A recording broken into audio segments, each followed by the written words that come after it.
Hey! Bienvenue dans cette nouvelle vidéo, on se retrouve comme d'habitude pour parler films, pour parler séries, pour parler sorties. Ah, oups, il faut que je ralentisse. On se retrouve comme d'habitude pour parler films, pour parler séries, pour parler sorties, au cinéma comme sur les plateformes de streaming, mais ça, vous le savez. Et au programme de la vidéo d'aujourd'hui, c'est bien évidemment la dernière sortie super-héroïque au cinéma, le tout dernier film du DC Universe, le concurrent direct du Marvel Cinematic Universe, dont on parle très souvent sur la chaîne. Faut dire qu'ils sont très productifs, pour le meilleur, mais surtout pour le pire ces derniers temps. Et si DC est peut-être moins prolifique, les derniers films qui sont sortis au cinéma, que ce soit Shazam, La Rage des Dieux ou encore Black Adam, n'ont pas été aussi satisfaisants que ce qu'on pouvait attendre. Cependant, le film dont on parle aujourd'hui, The Flash, nous est vendu sur les réseaux sociaux, et ce depuis plus d'un an maintenant, comme une absolue révolution. C'est donc important qu'on en parle. Je ne vous en dis pas plus, je vous laisse avec le générique. Prenez-vous un café, un verre d'eau, hydratez-vous, et nous on se retrouve juste après.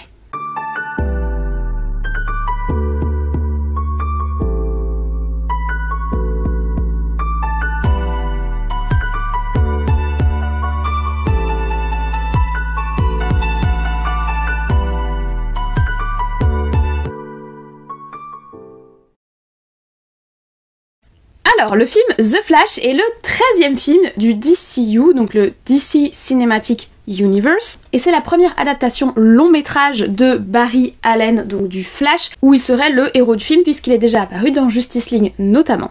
Donc Barry Allen, c'est un super-héros qui vient donc des comics, comme la plupart des super-héros qui nous arrivent au cinéma ces dernières années. Il a été créé par Robert Kanigher et Carmine Infantino, j'espère que je prononce bien leur nom, et il est apparu pour la première fois en 1956, donc c'est vraiment un héros qui existe depuis très longtemps maintenant. La spécificité du Flash comme héros, c'est qu'il est doté d'une super vitesse, il est pas seulement plus rapide que tout le monde, sa vitesse peut lui permettre de, par exemple, traverser les murs grâce à une espèce de vibration moléculaire qui lui permet de faire traverser ces molécules par rapport aux autres molécules. Vous sentez ma grosse maîtrise de l'univers comics.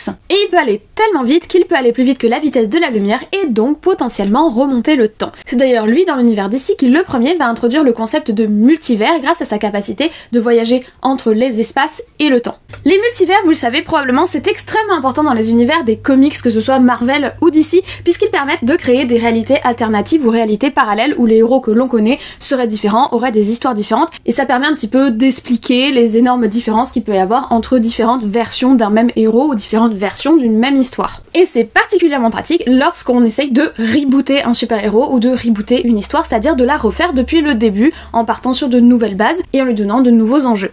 Or, le reboot, ça intéresse tout particulièrement l'univers de DC en ce moment. Si vous avez vu mes vidéos sur Black Adam et sur Shazam, vous le savez, le DC est en pleine mutation. Il est en train de transitionner entre les films DC tels qu'on les a connus depuis 2013, portés notamment et principalement par Zack Snyder et sa vision de ses super-héros, et une nouvelle vision, l'arc qu'il souhaite appeler Gods and Monsters, qui, elle, est portée par James Gunn et Peter Safran, qui sont devenus co-directeurs du DC Studio le 31 janvier 2023. Si la première phase du DCU, qui était donc portée par Zack Snyder, était très sombre et s'inspirait directement du succès de The Dark Knight de Christopher Nolan, cette nouvelle version change complètement d'orientation, souhaite introduire de nouveaux héros, de nouveaux acteurs pour les incarner et de nouvelles backstories. Sauf que pour faire cette transition, l'univers des films DC a absolument besoin d'un film qui permettrait de passer du monde que l'on a connu jusqu'alors à cette nouvelle version et ces nouvelles propositions que l'entreprise souhaite porter. Et cette transition, ça va être le film The Flash dont on va parler aujourd'hui. Alors en soi, il y avait déjà des projets de film The Flash depuis le départ et depuis la période Zack Snyder, puisque à l'inverse de Marvel, qui avait d'abord introduit chaque héros dans sa story solo, puis ensuite elle les avait rassemblés dans Avengers, DC avait fait le choix inverse, les rassembler dans la Justice League, puis ensuite sortir leur film solo, Wonder Woman, Aquaman, etc. Il y avait d'ailleurs un projet de film Batman, et il y avait notamment le projet du film The Flash, qui a été énormément retardé, etc., qui a énormément traîné, et qui après de nombreux remaniements va finalement servir de transition vers la nouvelle phase. Petite parenthèse pour le film Aquaman 2 qui devrait sortir en fin d'année 2023, pour le moment il n'a pas de nouveau été retardé, mais c'est l'un des films qui a été le plus retardé chez DC ces dernières années, du fait des procès d'Amber Heard, des changements de ton, etc. Enfin bref, c'est tout un bazar. Ce film-là appartiendra à l'ancien monde, donc ce sera pas le nouvel univers qui est introduit par ce film The Flash, mais donc normalement à partir de The Flash et si on nommait Aquaman 2, nous devrions entrer dans un nouvel univers du DC Cinematic Universe. Ce film a donc à la fois la fonction de film de transition, mais également d'introduction vers un nouvel univers et va nous permettre un petit peu de voir quel est ce ton que souhaitent porter les deux nouveaux directeurs du DC Studio, que sont James Gunn et Peter Safran. histoire de se faire une idée de ce à quoi devraient ressembler les futurs films Batman, Supergirl ou Blue Beetle qui sont prévus. Il y a d'ailleurs une bande-annonce pour Blue Beetle puisque c'est celui qui arrivera le plus rapidement après celui-ci. Cette petite mise à jour du contexte faite, rentrons un peu plus dans le vif du sujet et parlons du film. The Flash est un film qui dure 2h35, c'est donc un film de type super-héros, action, aventure comme la plupart des films super-héroïques et il est sorti mercredi dernier, c'est-à-dire le 14 juin 2023. Il est réalisé par André, ou Andrés, je sais pas si on prononce le S à la fin, Muschietti, qui est un réalisateur argentin qui s'est principalement et uniquement fait connaître pour des films d'horreur. C'est lui qui a réalisé en 2013 le film Mama, qui est plutôt sympathique sans être un chef-d'œuvre absolu non plus. Mais il est surtout en 2017 puis en 2019 derrière la saga Ça qui va remettre au goût du jour le terrifiant clown des égouts et qui va rencontrer un réel succès. Il travaille d'ailleurs actuellement et qui devrait sortir durant les prochaines années, on n'a pas encore d'annonce précise, sur une série qui devrait se passer dans le même univers que ça. C'est vraiment cette saga de films d'horreur qui lui a permis d'être mise en avant et de se faire connaître. Mais si on regarde un petit peu ce qu'il a produit précédemment, c'est pas le genre de réalisateur que personnellement je voyais réaliser des films super-héroïques. Ceci étant dit, après évidemment on juge sur pièce. Concernant le casting du film, pour le coup, pas de renouvellement pour le premier rôle. Il est repris par Ezra Miller, qui est donc déjà apparu en The Flash dans le film The Justice League. On a également pu le voir dans la saga Les Animaux Fantastiques en 2016, 2018 et l'année dernière en 2022. Saga que je ne porte pas vraiment dans mon cœur, vous le savez, je vous renvoie à ma vidéo si vous voulez en savoir plus. Et il a également partagé l'affiche avec Tilda Swinton dans le film We Need to Talk About Kevin. Mais c'est pas vraiment pour ça qu'il a fait la une des réseaux sociaux ces dernières années, lui aussi il a eu quelques polémiques ces derniers temps. Pour le coup ça n'a pas du tout bloqué son apparition dans le rôle de The Flash, et apparemment pour le moment le DCU souhaite continuer avec lui dans ce rôle, mais je me devais quand même de le rappeler. Le Bat est une nouvelle fois incarné par Ben Affleck. Je sais que le Batfleck est super populaire, mais Ben Affleck c'est pas seulement Batman. C'est bien évidemment Gone Girl, c'est bien évidemment Will Hunting, et on a parlé sur la chaîne il y a de ça 2 ans maintenant, dans le film Le Dernier Duel que j'avais beaucoup apprécié de Ridley Scott. En nouvelle tête, nous avons Kiersey Clemson. Kiersey Clemson, elle est apparue en 2017 dans le film L'Expérience Interdite, qui est un film d'horreur un petit peu original, sympathique sans plus. Et on l'a vu également en 2020, toujours dans un film d'horreur qui s'intitule Antebellum, que pour le coup j'ai pas beaucoup apprécié, mais on va dire qu'elle a des points communs avec notre réalisateur puisque elle vient plutôt du milieu du film d'horreur. Et on complète le casting avec une personne que j'ai été super ravie de voir à l'écran, c'est Maribel Verdú. J'espère que j'accroche pas son nom parce que c'est l'un des personnages du film Le Labyrinthe de Pan de Guillermo del Toro que j'aime beaucoup, et vraiment dès qu'elle est parue à l'image, j'ai immédiatement eu Le Labyrinthe de Pan en tête et ça m'a fait trop plaisir de la voir. Je trouve que c'est une très bonne actrice qu'on ne voit pas assez à l'image et c'est dommage. Il y a aussi d'autres nombreux caméos, apparitions, surprises, bonnes ou mauvaises, ça dépendra de vos goûts. On va pas revenir dessus dans la vidéo puisque le but c'est pas de vous spoiler, mais si vous avez vu la bande-annonce, vous savez de quoi je parle. On est sur un film à caméo qui est généralement l'objectif d'un film multivers, c'est de faire apparaître différentes versions de super-héros que l'on connaît. Là pour le coup, niveau casting, on est servi et on a de belles têtes d'affiche. Je vous ai expliqué que le film allait tourner autour du concept du multivers, concept qui est déjà énormément brassé, on y reviendra ces dernières années. Mais au-delà de ça, qu'est-ce que nous raconte ce film? On retrouve Barry Allen, donc The Flash, qui est un petit peu l'homme à tout faire de la Justice League suite aux événements du film, et qui petit à petit explore ses pouvoirs, et notamment cette fameuse chronosphère qu'il arrive à faire apparaître, qui lui permettrait potentiellement de remonter dans le... comme il avait réussi à le faire dans le combat contre Zod. Or, justement, Barry, il a quelques événements dans son passé qu'il souhaiterait changer, des événements douloureux, et bien qu'il sache pertinemment, et qu'on l'ait prévenu qu'il ne faut pas jouer impunément avec le temps, il va se laisser tenter et va ainsi se retrouver piégé dans une réalité proche mais si différente, où de nouveaux dangers, de nouveaux alliés et surtout des ennemis d'hier vont refaire surface. Ainsi, bien que le film s'intitule The Flash, il n'est pas le seul héros présent dans ce film solo, bien au contraire, il est plutôt bien accompagné et multiplement accompagné en fonction de ses différents multivers. Voilà pour la présentation du film, on va passer un petit peu à mon avis et je pense qu'il vaut mieux, dès le début, crever l'abcès et parler de ce qui fait mal. On va parler de l'image, on va parler de la photographie, mais on va surtout parler des effets spéciaux. Dès le début, dès qu'il a dévoilé ses premières images, dès qu'il a dévoilé sa première bande-annonce,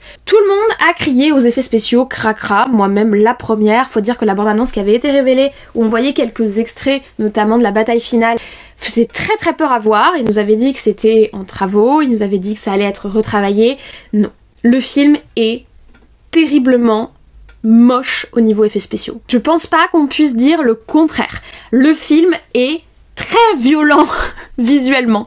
Le film est pas du tout 2023. Il y a des moments on dirait qu'on est dans des passages de cinématiques de jeux vidéo des années 2000-2010. Il y a des moments où juste on sait pas trop ce qui se passe tellement c'est pas abouti. D'autres moments où ça peut se débattre, clairement, mais faut le dire immédiatement, de suite, faut crever l'abcès.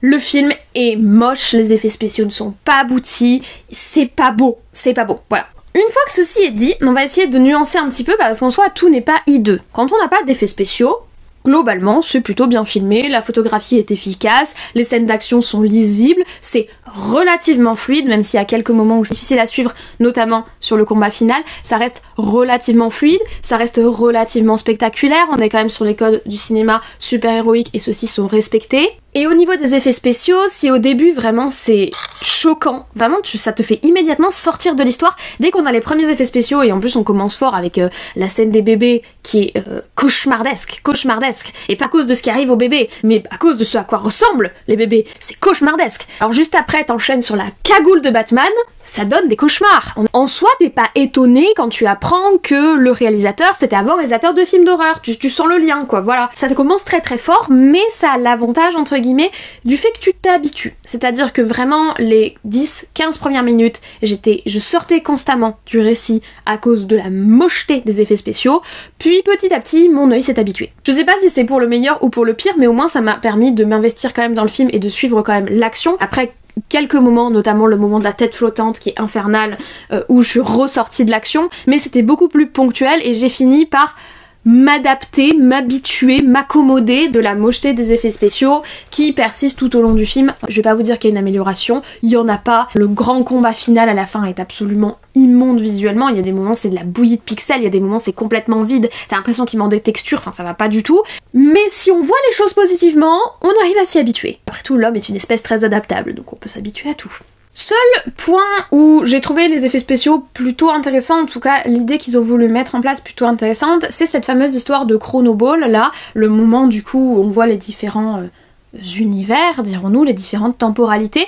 C'est pas moche, c'est spécial, c'est vraiment un parti pris visuel, mais c'est pas complètement hideux, je trouve ça intéressant. Alors pour une personne qui n'est pas lectrice de comics, ce que je vais dire va paraître un petit peu absurde, mais je trouve que pour le coup ça fait très comics, ça fait très planche papier, enfin c'est quelque chose que je verrais très très bien sur une double planche, en ouvrant une BD, en ouvrant un comics. C'est vrai que je vois ce qu'ils ont voulu faire, je suis pas certaine que ce soit particulièrement joyeux visuellement et particulièrement élégant, clairement pas élégant d'ailleurs, surtout sur la fin, mais par contre là pour le coup c'est pas incohérent visuellement et je comprends la volonté derrière. Je dis pas que c'est bon, mais pour le coup à l'inverse des bébés démoniaques, de la cagoule flippante et des scènes de combat vides et sans texture, là ça fait sens dans le récit. Donc comme on est dans une zone un peu hors du temps et qu'on n'est pas dans la réalité, franchement ça va. Dernier point quand même sur la photographie, il faut reconnaître que hormis du coup cette espèce d'histoire de Chronoball, l'aspect effets spéciaux absolument moche, mais je peux pas croire que c'est une volonté artistique, faut arrêter de nous mentir, hein. Je sais ce qu'il a tweeté, hein, le réal,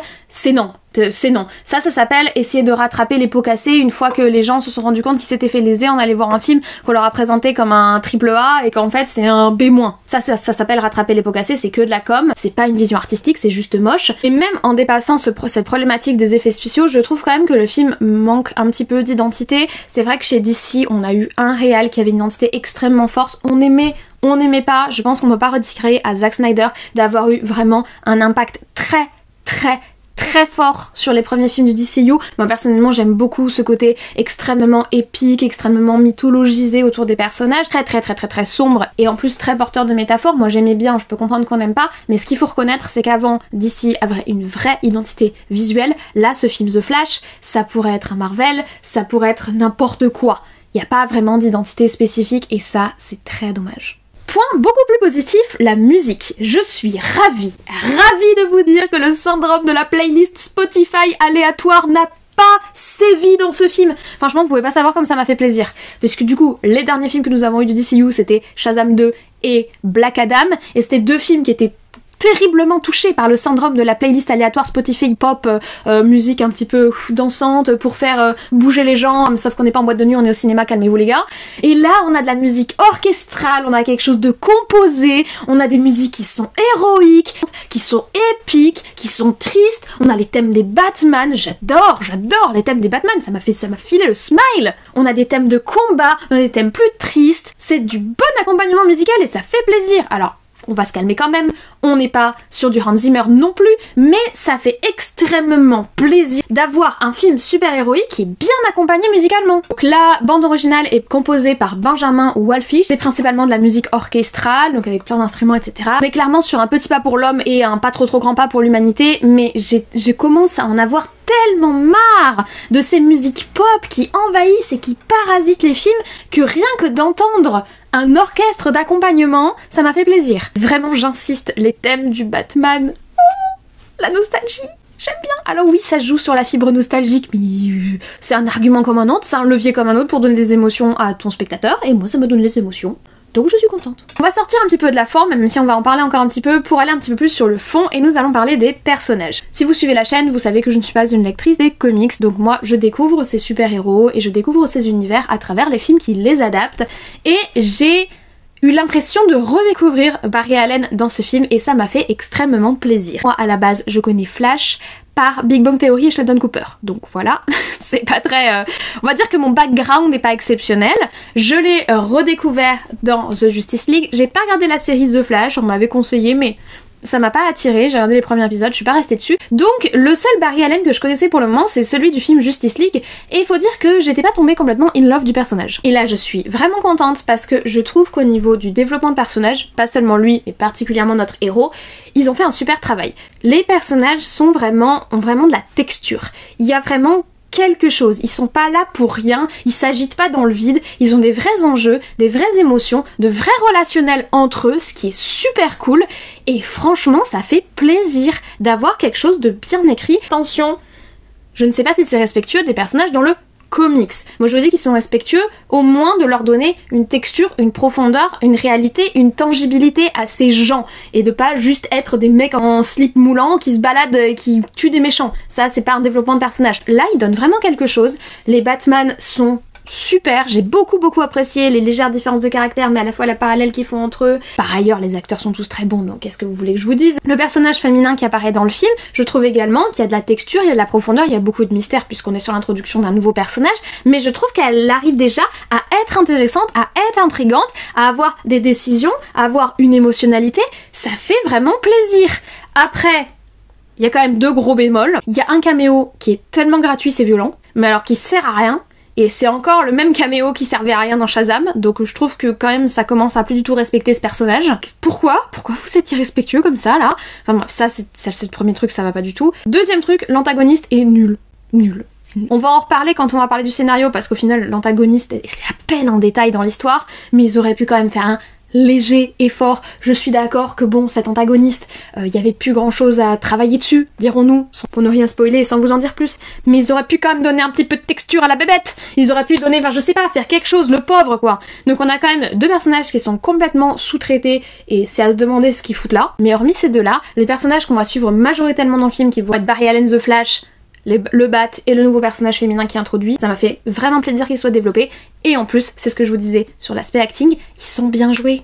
Ils jouent bien, et je dois reconnaître que Ezra Miller m'a très agréablement surprise. Dans les animaux fantastiques, c'est pas ça. Dans We Need to Talk About Kevin, il y avait déjà un peu plus de background, mais faut dire que pour le moment, c'était pas un acteur pour lequel j'avais énormément de respect dans sa pratique d'acting, et là, j'ai trouvé qu'on a vraiment quelque chose. Malheureusement, c'est contrebalancé par de l'humour. On va en reparler, mais au niveau de la sensibilité, au niveau de la façon dont c'est joué, et en plus au niveau de la difficulté supplémentaire qu'ils lui mettent dans ce film, du fait de... Vous voyez ce que je veux dire? Je trouve qu'il s'en sort très bien, qu'il nous offre un personnage très sincère, des relations d'une manière générale très sincères, assez touchantes, et ça c'est cool. Ce qui est vraiment dommage, c'est que l'humour vient rabaisser tout ça. Je vous le dis tout de suite, la partie humour dans les films super-héroïques devient un classique de mes râleries, mais parce que en fait, je crois qu'il faut juste qu'ils arrêtent d'essayer d'être drôles. Je pense qu'on va essayer de mettre une jurisprudence du c'est pas parce que tu fais un film super-héroïque que tu dois être drôle. Tu peux faire un film super-héroïque très sérieux, et il serait temps qu'on en ait quelques-uns quand même. Hein. Moi je pense à d'excellents films de super-héros, je pense bien évidemment à la trilogie Batman de Christopher Nolan. On se marre pas et ce sont de très bons films. Pourquoi vous voulez foutre de l'humour partout? Foutez-nous la paix avec votre humour. Sérieusement, surtout si c'est pour faire ça. Parce que là, c'est pitoyable. Honnêtement, toutes les blagues sont forcées, malaisantes et en dessous de la ceinture. Hein, ça porte principalement sur les organes génitaux. C'est minable. C'est vraiment... Et alors, ce que je trouve atroce, c'est que d'un côté on a une bonne écriture assez sensible des personnages, et de l'autre on a des espèces de blagues d'une... J'allais dire des blagues beaufs, mais c'est même pas des blagues beaufs, parce que le ton n'est pas à la beauferie, c'est juste des trucs qui tombent à plat, qui tombent complètement à côté. Pourquoi ils ont rajouté ça? Je sais que le film a été beaucoup remanié, beaucoup réécrit, beaucoup de personnes différentes ont travaillé sur ce film, plusieurs réals ont été pressentis, il y a eu des réécritures de scénarios, etc. C'est peut-être à ce moment-là que quelqu'un est passé par là et a dit je vais rajouter des blagues de cul, mais je sais pas. Faut m'expliquer comment on peut écrire en parallèle, dans la même page de script, quelque chose d'assez sincère et d'assez sensible, et une blague en dessous de la ceinture. Moi, il y a un truc que je comprends pas. Peut-être qu'il faudra arrêter de travailler à 12 mains et juste laisser le scénario à une ou deux personnes qui ont la même vision des choses, parce que là, ça fait un peu cadavre exquis, quoi. Il y a 2 visions, 3 visions, 4 visions qui arrivent pas à collaborer ensemble, ce qui fait qu'il y a des trucs qui tombent complètement à côté, et pour le coup, l'humour tombe complètement à côté. Et c'est dommage et malaisant. Là, tu fais des efforts pour supporter l'aspect visuel, je le rappelle, hein. Je rappelle que là, tout ce dont je vous parle, les points positifs que je vous apporte ensuite, c'est en parallèle de je fais des efforts pour passer outre les bébés de l'enfer, la cagoule de l'enfer, la cape qui fait des mouvements bizarres, les scènes de combat vides et autres chronoboles. Tu pousses le bouchon un peu loin là, Andrés, quand même. Hein. Ceci étant dit, on va quand même en venir au nerf de la guerre, dirons-nous, le scénario. Alors le scénario, il a un très gros problème. Faut le dire tout de suite, il traite de multivers. Or, le multivers, on n'en peut plus. Commence à en avoir marre.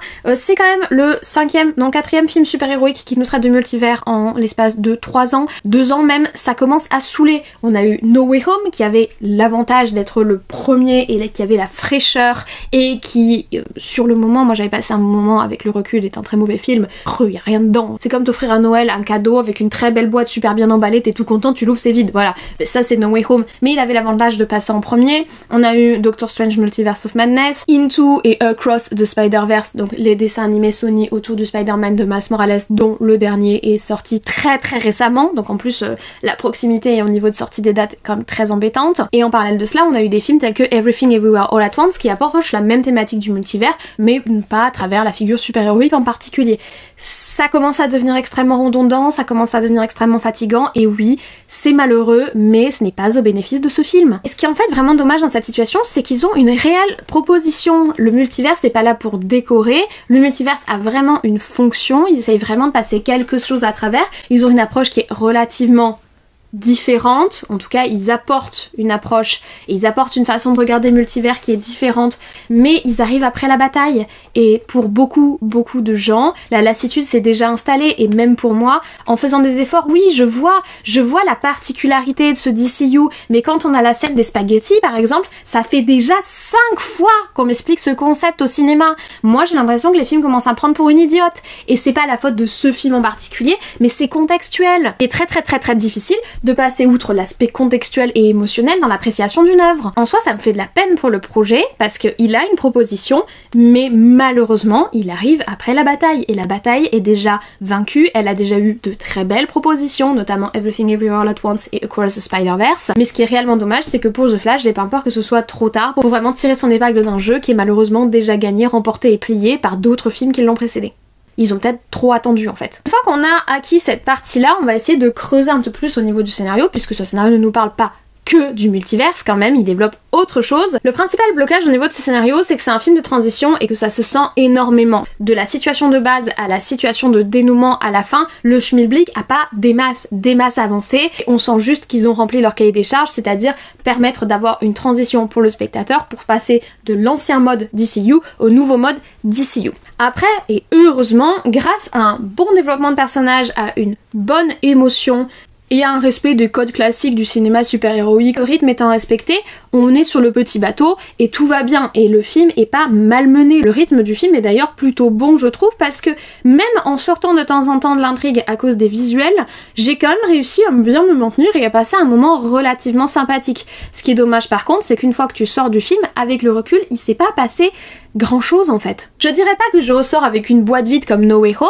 parce que j'ai quand même eu du développement de personnages, j'ai quand même eu un petit peu de matière et un petit peu d'épaisseur dans ce qui m'a été présenté, mais scénaristiquement, rien n'a bougé. Et même au niveau de l'aspect héroïque, on n'est pas sur quelque chose de particulièrement héroïsant ou de particulièrement badass. Si on compare un film comme Black Adam par exemple, Black Adam a énormément de défauts, il faut rendre à César ce qui est à César. Ce film-là est porteur d'une vraie énergie, d'une vraie badassitude, d'une vraie puissance héroïque qui malheureusement fait un petit peu défaut ici, puisque le but c'est pas de faire un grand combat héroïque, le but c'est de passer d'un univers à l'autre et d'expliquer comment on en arrive à ce résultat pour que les fans ne soient pas perdus quand les prochains films vont complètement changer leur façon de faire du DCU. Donc c'est dommageable, mais notre intrigue est plutôt faible et qui est surtout extrêmement prévisible puisque on sait très bien où ils veulent nous emmener à la fin du film. Et si on fait l'effort de faire comme pour No Way Home, c'est-à-dire d'enlever les pics de dopamine qui sont liés à l'aspect nostalgique, le film est quand même très vide en fait. C'est d'ailleurs pour ça que je vous ai dit qu'on n'a pas vraiment d'antagoniste, on n'a pas vraiment de héros non plus.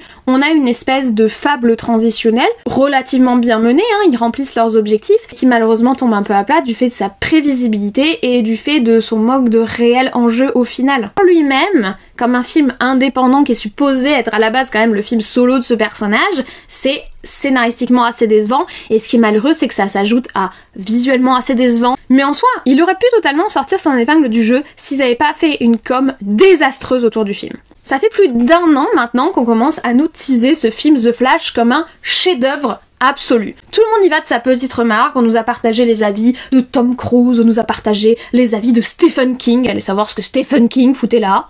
On nous a dit que Henry Cavill lui-même, notre Superman, a adoré le film. James Gunn, le nouveau grand leader du DC Studio, a surfé sur la popularité de son film Les Gardiens de la Galaxie, sorti tout récemment d'ailleurs, je vous renvoie vers ma vidéo si vous voulez en savoir plus, pour balancer que lui aussi, il adorait le film The Flash. Jaden Smith, allez savoir ce que lui aussi fout là, nous a dit que ce film avait littéralement changé sa vie. Oui, ça a changé sa vie, hein, c'est dire. Edgar Wright, le réalisateur de Last Night in Soho, mais surtout le réalisateur de Scott Pilgrim, nous a dit que c'était une explosion totale. N'écoutez pas les critiques, hein, vous risquez de vous spoiler. Non, allez voir le film, faites-moi confiance, évidemment. Et puis je vous parle pas de toute la com que André Muschietti lui-même, donc le réalisateur du film, a fait autour de ce qui semble être son chef-d'œuvre absolu. Il pourra jamais faire mieux vu comment il nous présente son film. Tout ça, c'est juste déplorable. C'est se tirer une balle dans le pied, mais d'une force. Parce que là, en fait, tu prépares le spectateur à aller voir un chef-d'œuvre absolu. Plus tu survends ton film, plus les gens vont avoir des attentes dessus, plus les gens vont être déçus. Quand tes effets spéciaux sont à ce niveau-là, et quand ton scénario est à ce niveau-là, tu fermes ta bouche. Tu devrais, au contraire, t'abstenir de partager ce genre de choses et dire aux gens allez découvrir le film, allez voir vivre une nouvelle aventure sans créer chez eux une attente qui ne sera jamais satisfaite. Ils ont créé chez leurs spectateurs une attente monumentale en leur disant qu'ils allaient voir un chef-d'œuvre absolu alors que leur film est bourré de défauts. Si on creuse en profondeur, c'est pas non plus un film exceptionnel. Et le pire, c'est que je crois qu'ils le savent. S'ils le savent pas, c'est qu'il y a vraiment un problème. Mais moi, je crois qu'ils le savent, je pense qu'ils en ont conscience. Que des gens comme Tom Cruise soient encourageants. Tom Cruise, tous les films qu'il va voir, il dit que c'était bien, parce que Tom Cruise, il est à fond pour le cinéma. Il veut que les gens soutiennent l'industrie du cinéma. Très bien. Mais à partager et mettre en avant des commentaires tels que « ça a changé ma vie », enfin, c'est pas réaliste. C'est la vie de Jaden Smith. Après, je suis pas certaine que beaucoup de gens suivent la vie de Jaden Smith. Mais quand tu invoques de grands réals, quand tu vas chercher des écrivains reconnus, quand toi-même tu fais une com monstrueuse autour de ton film, quand la première bande-annonce sort et que les fans disent c'est moche et que tu dis on travaille encore dessus alors que c'est faux, là il y a une grosse erreur, il y a une énorme erreur de communication et ça dessert ton film mais à un point. Mais à un point. Parce que si certains vont faire l'effort de se départir de la communication que tu as faite autour de ton produit, d'autres vont y aller avec bucket de popcorn, t-shirt flash, prêts à aller voir le meilleur film de la décennie. Et ils vont être déçus. Ils vont être très déçus. Et il n'y a rien de pire que la déception. Si tu pars en ayant des attentes plus faibles et plus modérées, pour le coup, tu pourrais avoir une bonne surprise. Mais tu laisses même pas à ton spectateur le droit d'avoir une bonne surprise. Tu le prives de ce droit d'avoir une bonne surprise en faisant une com mensongère. Et alors la post-com, ça c'était la com avant le film. Mais la com post-sortie du film est encore pire. L'autre là, André Muschietti, qui dans une interview nous dit « Ah non, les effets spéciaux ils sont pas dégueulasses, c'est un choix artistique, ok ?» Non mais attends, qu'est-ce que c'est que cette excuse de gosse ? Non mais en fait si c'est moche c'est normal, ok? C'était volontairement fait que pour être moche. Non, c'est pas volontairement fait pour être moche. Si c'est volontaire... Alors, attends. Quoique. 2 possibilités dans cette situation. Soit le mec est idiot. Enfin, je suis désolée, si tu fais volontairement un film moche et que tu nous vends que ce film est un chef-d'œuvre absolu, sans préciser « Ah, au fait, c'est moche » dans ta com, il y a un souci, il y a un énorme souci. Enfin, là, il y a un truc qui connecte pas. Soit tu mens. Qui est très probable au vu des premières déclarations qui commencent à tomber de façon plus ou moins officielle d'artistes FX qui ont travaillé sur le projet. Je vous mets ici un tweet sur lequel je suis tombée récemment, mais on va sûrement en avoir plusieurs révélations à mon avis dans les mois à venir sur les délais impossibles que leur ont donnés. Et dans ce cas-là, c'est encore pire. Pourquoi tu mens à ton spectateur? Non, sois honnête, juste dis bah, on n'a pas eu le temps de préparation nécessaire, on a eu des difficultés avec les équipes, nous pensions que le résultat pourrait satisfaire les fans et que l'important était de sortir le film avant que nous ouvrions la nouvelle phase. En fait, ils étaient coincés par le timing. Il fallait absolument sortir ce film avant Blue Beetle puisque c'est l'ouverture du nouvel arc, du nouveau Gods and Monsters, là, du nouveau DCU. Donc ils avaient déjà trop retardé le truc, ils étaient obligés de le sortir. Pourquoi ils le disent pas? Pourquoi ils sont pas honnêtes? Pourquoi mentir? En plus, mentir aussi mal. T'avais qu'à dire que c'est de l'art contemporain, ça serait mieux passé. Le pire dans ce film, c'est pas les effets spéciaux. Vraiment pas, au final. Quand on relativise, le pire dans ce film, c'est pas les effets spéciaux, c'est leur com dégueulasse. Elle est nulle, cette com. Mensongère et surexagérée, qui s'est tiré une balle dans le pied et qui a condamné le film avant même sa sortie. Ils ont condamné leur propre film. Ceci étant dit, je vous propose tout de même un bilan sur ce film. Pour être parfaitement honnête avec vous, une fois que j'ai réussi à faire abstraction des effets spéciaux immondes, j'ai passé plutôt un bon moment. Je trouve pas que le film soit particulièrement mauvais. Certes, c'est un film de transition qui est du coup un petit peu léger et surtout très prévisible au niveau de son intrigue, mais l'acting et le développement de personnages sont vraiment bons. Je suis ravie de retrouver des musiques orchestrales d'accompagnement. Je trouve que les caméos, hormis celui d'un certain personnage féminin, sont plutôt bien gérés. Ils dosent correctement leur nostalgie, ce qui fait que on a des pics de dopamine parce qu'on est content de revoir certains personnages, parce qu'on est content de réentendre certaines musiques, mais en soi le film n'est pas que ça. Après, je dirais pas que c'est un très bon film, voire un bon film, je trouve qu'il était satisfaisant sans plus. B sur B.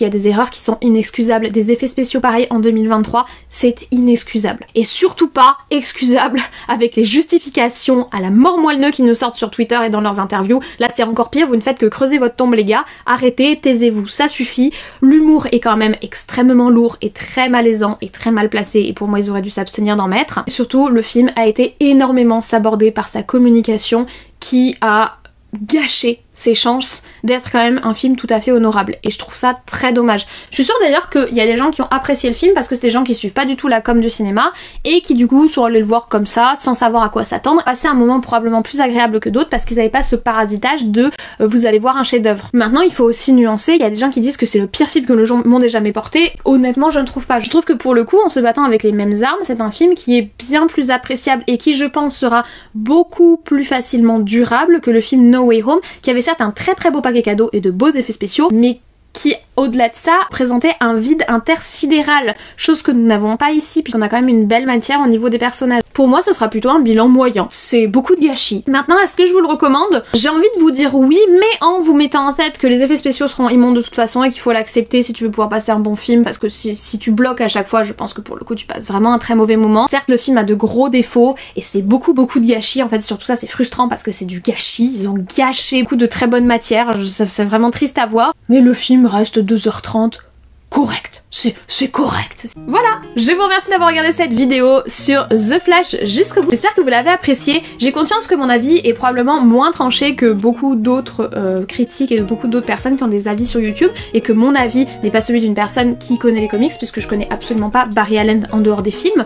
Mais j'ai pas non plus passé un moment exécrable. Visuellement c'est immonde, je l'ai dit dès le départ, j'ai commencé la vidéo par cela parce qu'on peut absolument pas faire abstraction de cette information, mais c'est quand même important de mettre en avant d'autres points qui pour le coup, eux, sont positifs pour le film et de mettre en avant aussi l'aspect contextuel de sa sortie, que ce soit à travers la thématique du multivers ou à travers la thématique de la communication absolument immonde qu'ils ont fait autour. Ceci étant dit, si vous avez apprécié la vidéo, vous pouvez mettre un petit like, ça fait plaisir, ça me soutient dans ce que je fais et ça aide YouTube à référencer la vidéo. Vous pouvez surtout me laisser juste en dessous en commentaire votre avis sur le film The Flash si vous l'avez vu, votre avis sur la vidéo, sur mes arguments. On peut rebondir, on peut discuter dans le respect évidemment, comme toujours. Je répondrai peut-être pas à tous vos commentaires, mais je les lis tous.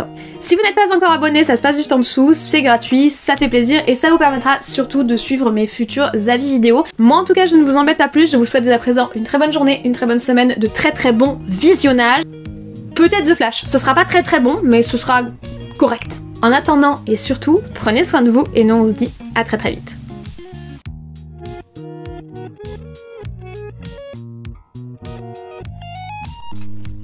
Bonjour. Il faut que je pousse la chaise pour le moment. On va faire l'introduction, je vais essayer de me mettre en accéléré. J'espère que ça va marcher. Juste un petit truc rapide, genre effet flash, you know. Let's go. Hey! It's All About Red thématique, j'ai un make-up, je sais pas si vous allez le voir, rouge, en plus je suis assez fière de moi, donc voilà. J'ai une robe rouge et j'ai une tasse rouge. Bon, j'ai pas de costume de Flash, je suis pas très Flash. Puis avoir un costume de Flash, j'aurais trop l'impression de me déguiser en Sheldon Cooper, ça n'aurait aucun intérêt. Mais j'espère que mon petit effet rapide là que je viens de faire fonctionnera. Je peux vous parler en vitesse Flash si vous voulez, parce que c'est vrai que si je fais pas d'effort, je peux parler extrêmement vite, mais je sais que c'est très compliqué, et puis que déjà, comme je parle d'habitude, les gens trouvent que je parle très vite, donc si je ne fais pas d'effort et que je parle à un débit beaucoup plus élevé, ça risque de poser problème. Donc je vais pas le faire, même si je trouve ça drôle des fois. Voilà. Voilà. Je suis contente de faire cette vidéo, il y a pas mal de choses à dire. Faut dire que le film fait parler de lui, voilà, hein. Donc, allez, let's go, coffee, et puis let's go. C'est pour ça qu'il a que le goût de café et pas le goût de lait. Oui, je bois du café au lait, me jugez pas, me jugez pas. Moi ça me pose aucun problème, je sais qu'il y a des gens qui ont des problèmes avec le café au lait, mais... D'ailleurs, du coup, j'ai pas réglé la luminosité, mais elle me semble bonne. Il y a peut-être Jean-Michel qui va aller un peu plus sur le côté, là. Il y a eu une baisse de luminosité, on est d'accord? Voilà. C'est parti. J'ai chaud. À tes souhaits moi-même. Par hasard. De genres différents, on peut ainsi avoir Superman ou Supergirl. J'avais oublié ma machine à laver. On va attendre que ça se termine, je sais pas si c'est long. Je vais aller mettre ma machine à laver sur pause. C'est mieux. Il est réalisé par André ou Andrés Muschietti. Muschietti. Donc ça, merci. No Way Across the Flash Madness Everywhere Verse. On en a marre, c'est un mélange de tout ce qu'on connaît déjà en fait. Voilà. On est sur un rush de 59 minutes, oui, je m'en doutais. Parce que pour le coup, il y a beaucoup à dire et puis la nuance, ça prend du temps. C'est pour ça que certains prennent pas le temps de nuancer. Qu'est-ce que je raconte encore? J'espère que vous avez compris ce que j'essayais de vous transmettre, parce que je trouve pas que le film, il y ait tout à bâcher dedans. Je trouve pas que ce soit un trou noir de l'existence cinématographique. Il y a des choses bien, il y a des choses moins bien, mais c'est pas non plus apocalyptique. C'est visuellement apocalyptique, mais un film, c'est pas que le visuel. Vous embête pas plus, je vais y aller. Il faut que j'aille dehors, dans le chaud, pour faire le petit short où j'aimerais bien courir autour de ma résidence. Donc, les gens vont me trouver très bizarre. Je sais pas si ça va marcher, hein, ça se trouve, je vous parle d'un truc qui... Je vous explique. Je voudrais tenir mon téléphone et courir tout autour de ma résidence et ensuite mettre le truc en accéléré. Mais pour faire un effet flash, vous voyez. Mais les gens de là où j'habite vont flipper. Et que je dois faire vachement gaffe à ce que je filme du coup pour pas que des gens chelous utilisent mes images pour savoir où j'habite. Pourquoi les chelous existent, sérieux? Il fait 30, 32, je sais plus combien... Il faisait 31 quand j'ai commencé à filmer, mais entre temps là il est 11h, il doit faire 32, 33. Je vais profiter avant qu'il fasse trop chaud. Merci d'avoir regardé cette scène pour le générique. Ciao. Petit bonus de fin, ici du montage de une semaine après, puisque la vidéo était retardée d'une semaine. J'ai eu énormément de problèmes de mise en ligne sur YouTube. En fait, j'ai tout monté, j'ai tout fait, machin. La vidéo était prête mardi. Mardi, j'ai pas réussi à la mettre en ligne, à se bloquer à un peu plus de 50%, 54%. Je me suis dit bon, c'est parce que j'essayais de mettre en ligne avec le téléphone depuis le boulot, tout ça. Donc j'ai voulu la mettre en ligne de chez moi mercredi, ça ne fonctionnait toujours pas. J'ai voulu la mettre sur d'autres plateformes. Enfin déjà j'ai mis un message sur Twitter pour demander aux gens de l'aide. J'ai essayé de la mettre sur d'autres plateformes pour voir, et donc WeTransfer ne l'acceptait pas non plus, donc j'en avais conclu que mon fichier avait un problème. J'ai suivi tous vos conseils et finalement le problème du fichier, c'était que mon truc de montage que j'utilise sur mon téléphone n'était pas à jour. Et du coup, les fichiers étaient corrompus, je sais pas trop pourquoi, ni comment, ni je suis pas assez calée en informatique pour ça. Et donc j'ai tout bêtement mis à jour mon logiciel. J'ai pas perdu mes rushs, mais j'ai perdu mon brouillon de montage, donc j'ai dû refaire intégralement le montage aujourd'hui. La vidéo sort donc avec une semaine de retard et un remontage, que du coup j'ai fait un peu plus rapidement et j'ai enlevé quelques trucs d'accéléré que j'avais mis. Mais voilà pour les aventures youtubesques, je ferai bien gaffe à bien mettre mon logiciel de montage à jour la prochaine fois.